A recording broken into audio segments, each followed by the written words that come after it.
Ya. Yang milenial ini bisa 52 tahun ke bawah. Betul, Seperti betul. saya ini masih milenial karena saya masih banyak TikTok. Eranya hari ini bagaimana kita karena serba cepat ya. Iya, benar-benar. Serba cepat dan orang banyak bermain dengan media sosial, maka mari kita tangkap media sosial. Betul. Kita juga punya TikTok Kominfo. Kita punya Pro PPD. Iya, lebih kepada kegiatan-kegiatan bagaimana memberikan publikasi. Kemudian bagaimana membantu teman-teman dalam hal transformasi digital.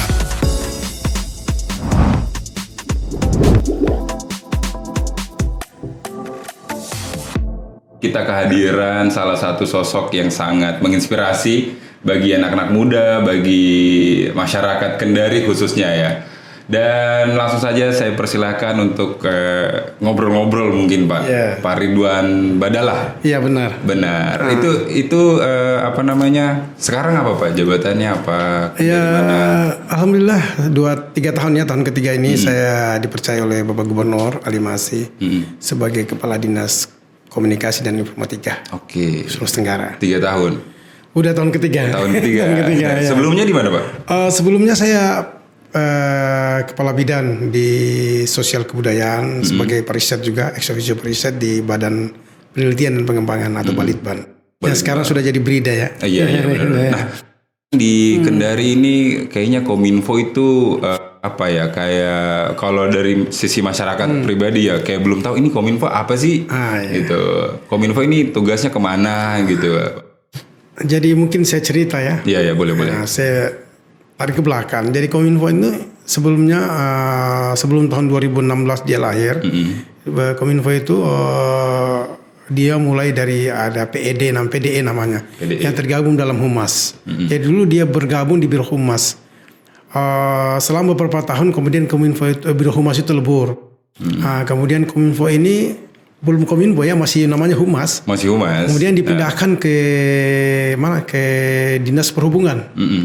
Jadi dia Bidan PDE namanya, Bidan PDE. Jadi dia kelola terkait informasi, komunikasi dan data elektronik. Kemudian 2016 tepatnya Kominfo kemudian lahir, ya, berakhir menjadi salah satu dinas ya. Salah satu dinas yang dimana awal pertama itu Pak Kusnadi sebagai kepala dinas. Ya. Kemudian ya kalau saya tarik ke depan ini dia sudah 6 tahun Kominfo. Kominfo ini memang banyak masyarakat sampai dengan hari ini, bahkan juga pejabat melihat Kominfo itu sebagai humas. Padahal sesungguhnya Kominfo itu punya tugas yang cukup berat.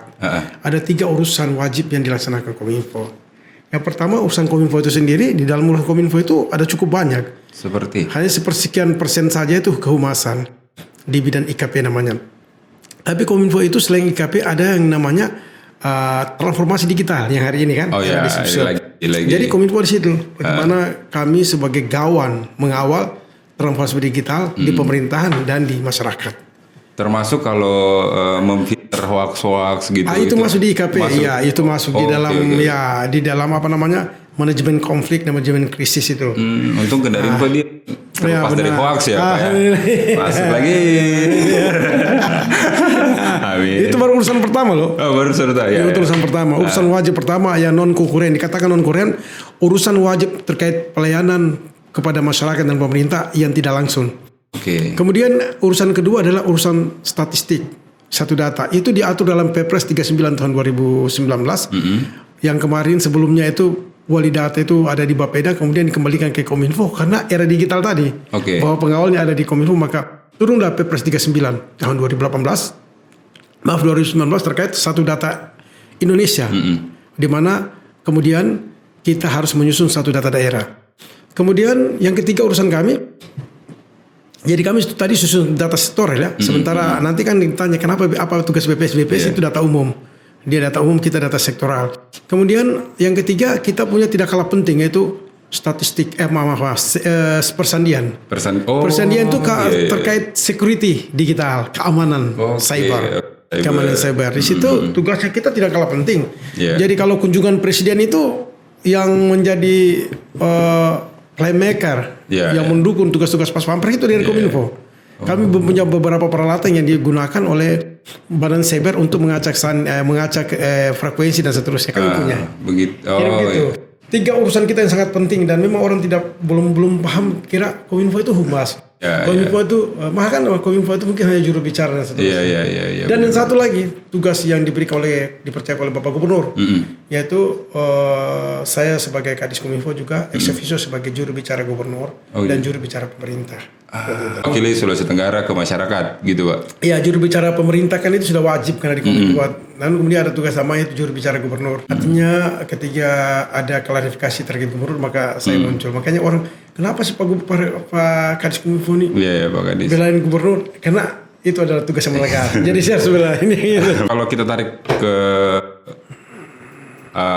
ke jauh sebelumnya Pak, apakah Bapak memang dari awal memang ASN atau IPDN gitu Pak? Awalnya dimulainya dari mana gitu Pak? Jadi saya itu keluaran dari SPD, makanya saya SPD ya.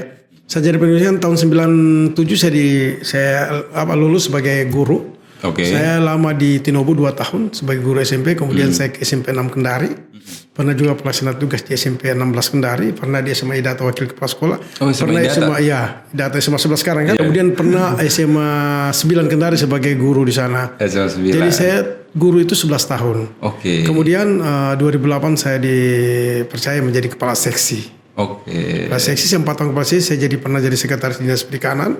Kemudian saya juga pernah tahun 2014 sebagai kepala bidang penegakan hukum lingkungan. Kemudian saya 5 tahun dipercaya sebagai kepala bidang sosial dan kependudukan. Di situ juga alhamdulillah saya mungkin orang yang pertama yang menjadi ex officio jadi peneliti. Peneliti nasional pernah saya jadi peneliti nasional 2018 dan alhamdulillah pernah saya juga dapat the best paper di Davao Filipina. Saya dapat 4 penghargaan.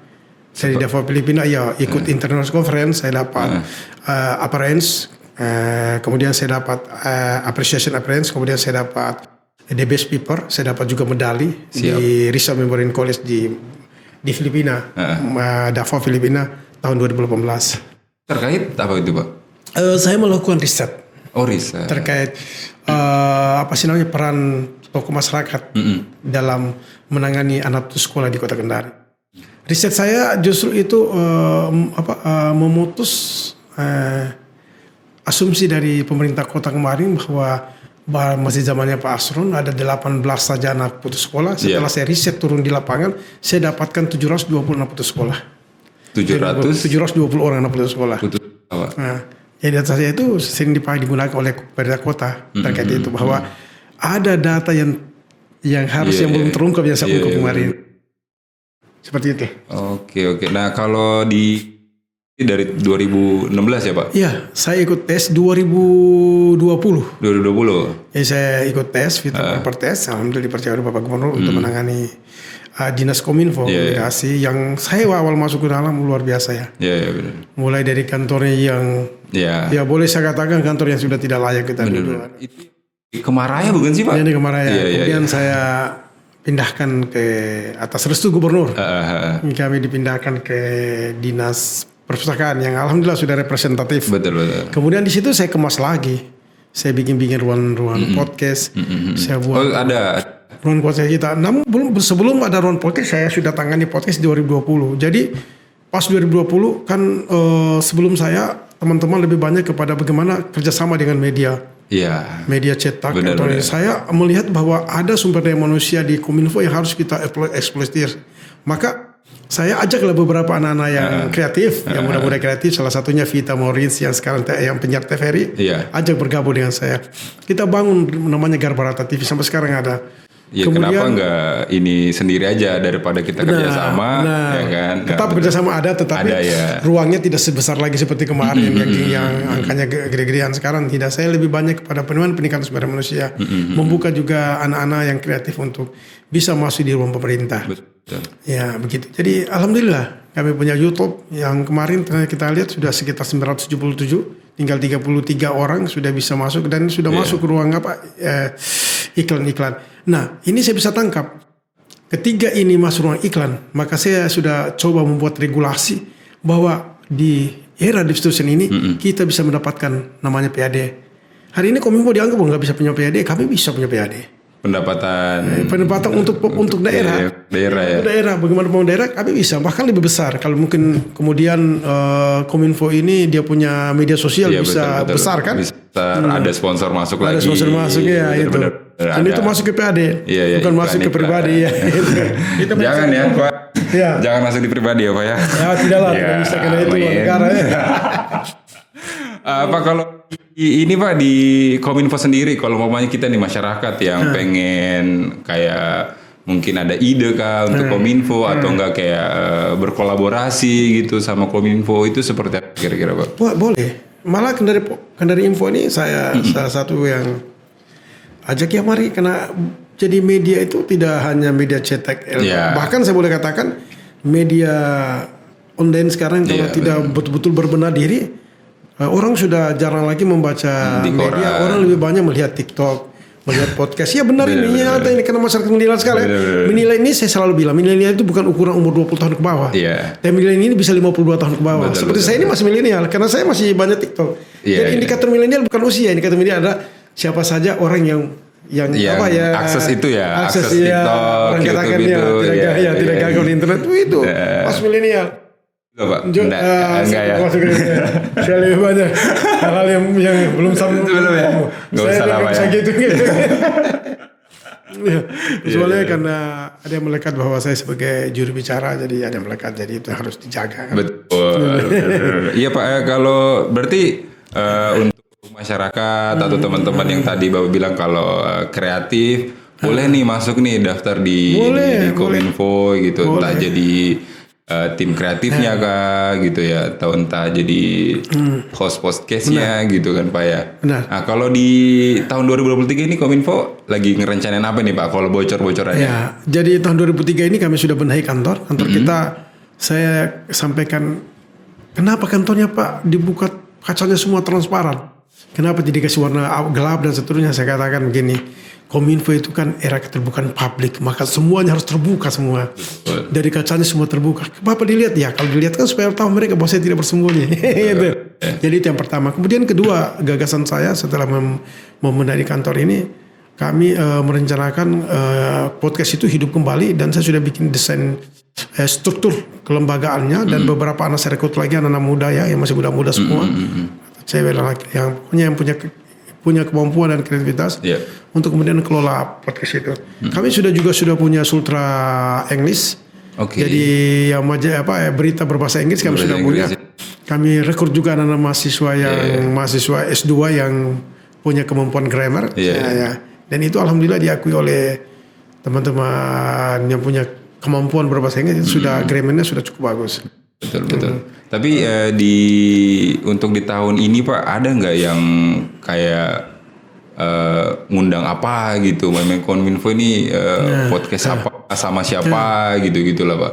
Kemarin terakhir kita undang Sekda. Kadang juga kita undang UMKM Putri Indonesia. Hanya kan kemarin ketiga ada 4 saya punya staff ya honorer yang direkrut ke Biro Admin. Karena kekurangan anggota diambil ke sana. Jadi saya pas yang diambil juga ya yang host saya, sehingga kemudian juga Vita masuk TVRI, kemudian ada Irma itu Monica di RSN, jadi saya kemudian ada Sahrir yang kameramen yang sudah pindah ke Metro, jadi saya langsung kekurangan amunisi, tapi alhamdulillah sekarang sudah siap lagi. Kemudian juga rentang kevakuman kami karena perpindahan kantor. Insya Allah bulan ini kita sudah aktif dan kita nanti share. Nah kalau teman-teman ini Pak yang mau akses di mana? Namanya apa sih Pak? Diskominfo. Dinas Kominfo Sulawesi Tenggara. Jadi teman-teman ya kalau mau update tentang Kendari, boleh banget main-main ke podcastnya Kendari.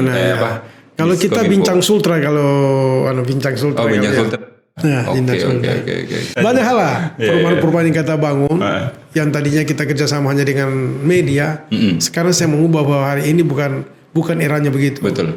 Eranya hari ini bagaimana kita karena serba cepat ya. Benar. Serba cepat dan orang banyak bermain dengan media sosial, maka mari kita tangkap media sosial. Betul. Kita juga punya TikTok Kominfo. Kita punya program PPD, Benar. Bahkan sebenarnya di era sekarang itu person aja udah bisa jadi media ya Pak. Betul. Udah nggak harus ada timnya, harus ada ininya, bahkan selebgram aja. Citizen jurnalis kan. Nah, betul. Iya, jadinya sebenarnya udah bukan lagi harus. Bukan. Gitu. Tapi kalau di Kominfo sendiri Pak, itu dia hanya emang media saja kah Pak? Atau ada lagi hal-hal lain gitu dari Kominfo ini? Kalau kami kan ya hari ini kami masih betul real time dalam memberikan pemerintahan gubernur.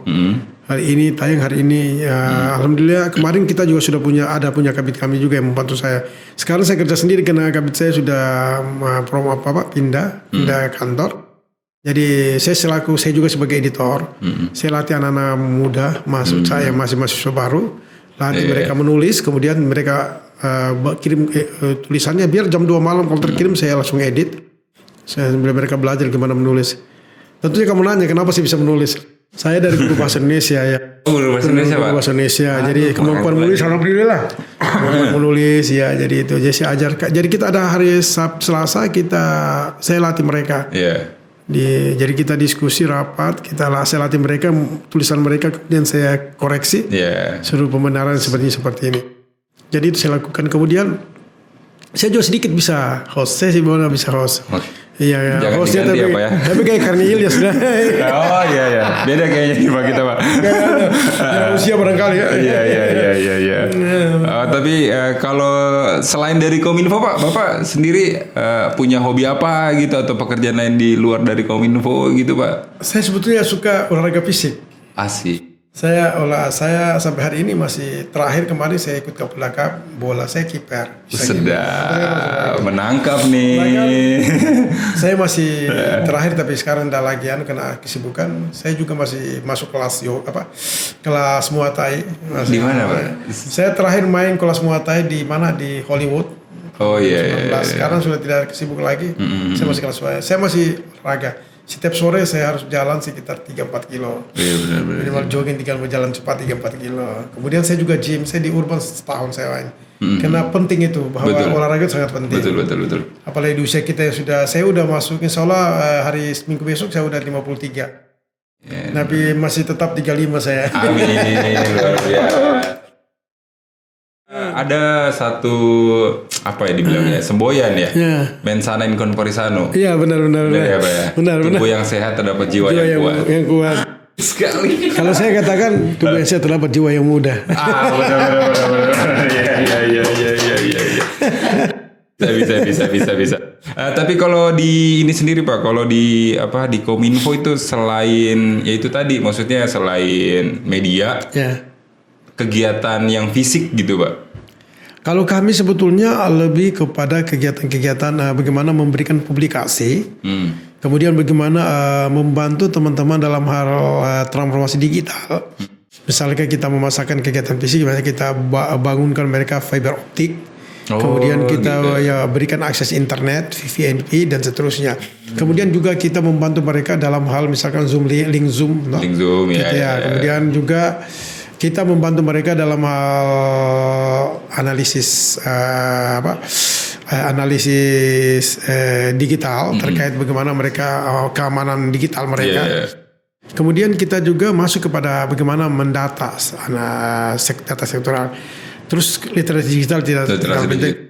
Kita kemarin alhamdulillah tahun literasi digital kami dapat 17 besar dari 34 provinsi. 17 besar. 13 Kemudian kemarin saya sudah menaikkan dari keterbukaan informasi ya.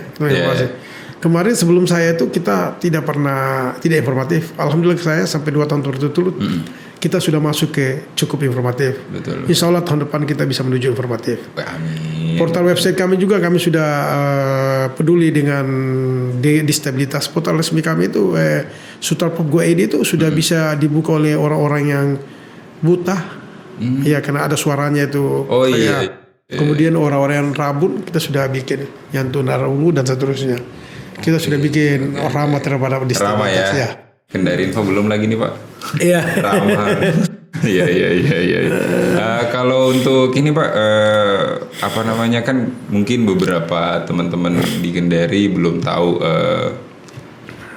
yang aman itu seperti apa sih Pak? Informasi yang aman, yang kalau dibilang biar enggak kegocek gitu Pak. Betul. Hoax atau datanya kita aman gitu, Pak. Itu seperti apa sih Pak? Jadi pertama data dulu yang saya lupa. Jadi data itu sebetulnya keamanan data itu memang agak sedikit kompleks ya. Kita butuhkan biaya tidak cukup kecil. Saya juga mengubah mindset pemerintah bagaimana supaya membangunkan kami, ya, memberikan kami anggaran untuk membangun sistem keamanannya. Karena kalau bicara keamanan data itu paling sederhana ya. Keamanan data kalau untuk pribadi kita ya hati-hati dengan mendapatkan WA itu kan hati-hati ya. Itu dari segi keamanan sederhana. Kalau keamanan lebih kompleks lagi, bahwa kita memang harus menyiapkan sistem keamanan yang cukup besar biayanya. Ya. Kemudian kalau terkait bagaimana menepis hoax dan seterusnya, sebetulnya ini kendala kita. Sekarang pemerintah harus memang peduli dengan itu, karena sekarang itu sudah masuk dalam era perang asimetris namanya. Perang asimetris itu adalah bagaimana mengubah mindset orang. Tidak lagi kalau dulu kan kita istilahnya gosip ya, dari rumah ke rumah. Sekarang mulut ke mulut itu cuma beberapa orang. Hari ini luar biasa. Kita buat saja postingan untuk mohon maaf ya, menggocek misalkan suku A suku B. Padahal orang-orang yang punya kepentingan ini bisa merusak, bisa mengganggu stabilitas negara. Makanya itu dikatakan perang asimetris. Bahkan perang hari ini yang Ukraina itu, kita sampai hari ini tidak tahu siapa menang siapa yang kalah. Karena itu sudah perang asimetris dia main. Dia sudah tidak bilang perang pakai senjata besar, pakai militer, tapi perang di dunia media sosial. Benar. Sampai hari ini kita bingung yang menang itu siapa. Yang mulai itu siapa? Yang jahat siapa? Yang baik siapa? Siapa yang kuasai media sosial itu yang menang. Benar. Siapa yang kuasai media sosial itu benar. Itu yang kalau orang cyber katakan itu perang asimetris.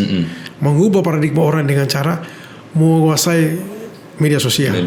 Menguasai YouTube, membuat akun. Saya kemarin sempat salah satu bupati minta saya untuk menghapus TikTok. Saya nggak punya kewenangan menghapus TikTok admin.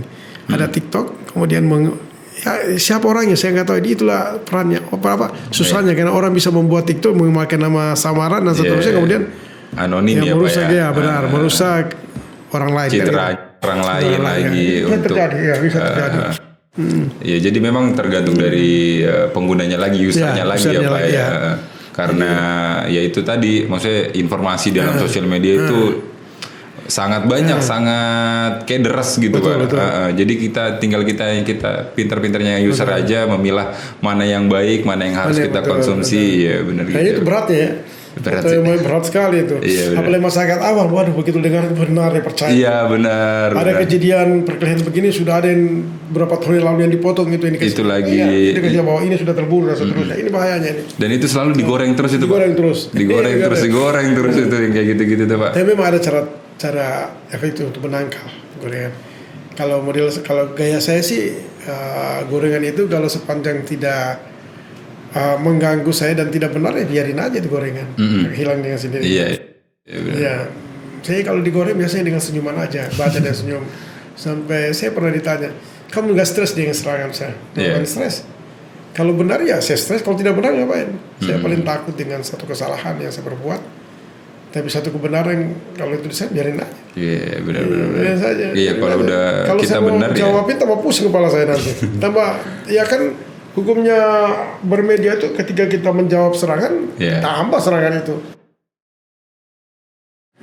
Kalau kita diem aja, udah dia juga diem juga pasti. Iya akan terdam sendiri. Karena ya kalau netizen itu kan Pak tambah di klarifikasi, tambah di ini kan, tambah juga dijawab juga gitu ya. Tapi itu efek dari hidup kita sekarang sih. Sudah hidup yang serba cepat, serba gampang, serba mudah, serba gampang, instan. Mau makan tinggal pesan gitu ya. Memang tantangan kita ke depan seperti itu. Ke depan mungkin semua sudah pakai itu ya. Malah sekarang kalau di kota besar kan sudah pakai tidak lagi pakai ATM, sudah pakai kris ya. Iya kris. Udah. Bahkan ke depan mungkin pakai mata aja udah bisa. Mungkin ke depan mungkin mata aja ya di scan kemudian itu menjadi ATM kita kan. Iya. Tinggal scan aja sekarang. Bahkan sekarang iya benar. Cash itu udah nggak ini. Pak terakhir Pak untuk Kendari Info. Untuk Kendari Info untuk teman-teman yang nonton Kendari. Jadi baik kalau saya bicara dari dulu ya. Kendari secara umum saya boleh katakan masyarakat sangat luar biasa. Masyarakatnya Sulawesi Tenggara ini bukan saja muda, milenial, yang dewasa pun dan yang tua pun luar biasa dalam menangkap isu-isu ya. Percepatan digital ini mereka tidak gagap, tidak keder ya. Mereka siap semua tantangannya itu. Bahkan saya katakan mereka kita yang cukup konstruktif ini apa saja bisa dilahap. Hanya tanda kutip hati-hati. Karena yang kita lahap kadang-kadang ya itu adalah racun bagi kita. Jadi hati-hati. Utamanya hoax, bagaimana ditelaah betul, apa benar apa tidak, itu pertama. Kalau khusus untuk Kendari Info luar biasa ya. Saya apresiasi. Iya, beri aplaus ya. Kalau saya beri apresiasi, ya saya yakin ya awal yang baik bagi Kendari Info. Amin.